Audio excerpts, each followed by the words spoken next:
Ce lundi 3 juillet, M6 diffuse le premier épisode de Coup de foudre au bout du monde, son nouveau programme de dating avec 5 célibataires au casting. Annoncée il y a un an par M6, l'émission a mis du temps à arriver à l'antenne. Mais quand le tournage a-t-il eu lieu? En cette première semaine de juillet, M6 lance un appel au voyage.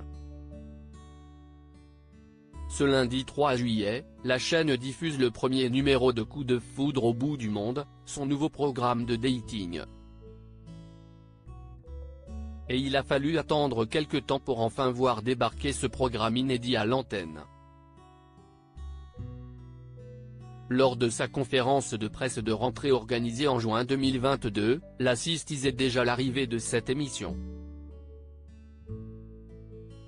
Ces Français avaient un rêve, ouvrir une maison d'hôtes à des milliers de kilomètres. Un rêve devenu réalité, sauf qu'aujourd'hui, il leur manque quelqu'un pour le partager. 5 célibataires sur 5 continents vont rencontrer des prétendants venus de toute la France. L'amour leur fera-t-il tout quitter pour s'installer à des milliers de kilomètres? Nous apprenait-on à travers une bande-annonce diffusée au siège de la chaîne. Quelles sont les dates de tournage de Coup de foudre au bout du monde? Quand a été tournée l'émission de dating de M6? À l'aide de Coup de foudre au bout du monde, 5 propriétaires de maisons d'hôtes vont peut-être trouver l'amour de leur vie, prêts à tout quitter en France pour venir s'installer au Canada, en Équateur, au Cambodge, en Espagne ou encore au Maroc. Il a donc fallu attendre plus d'1 an depuis l'annonce du programme pour enfin découvrir le destin de Jonathan, Marie-Charlotte, Alex, Laurence et Marc. Pourtant, les épisodes de l'émission avaient été mis en boîte bien en amont puisque le tournage a eu lieu au mois de mars et avril 2022. Voilà pourquoi les téléspectateurs les plus observateurs auront certainement remarqué des voyageurs en train de porter un masque à l'aéroport.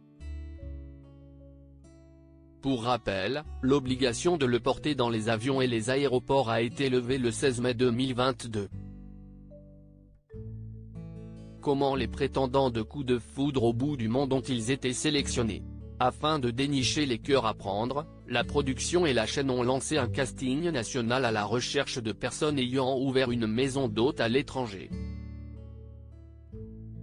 Après avoir dressé le portrait de l'homme parfait ou de la femme idéale, ils ont pu converser en visio avec des profils correspondant à leurs attentes.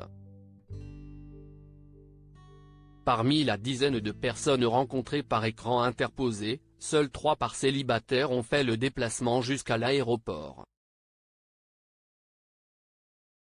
Là, elles ont pu prendre connaissance du pays vers lequel elles s'envolaient et où elles resteraient 8 jours, le temps de leur séjour en immersion pour trouver, ou pas, leur âme sœur.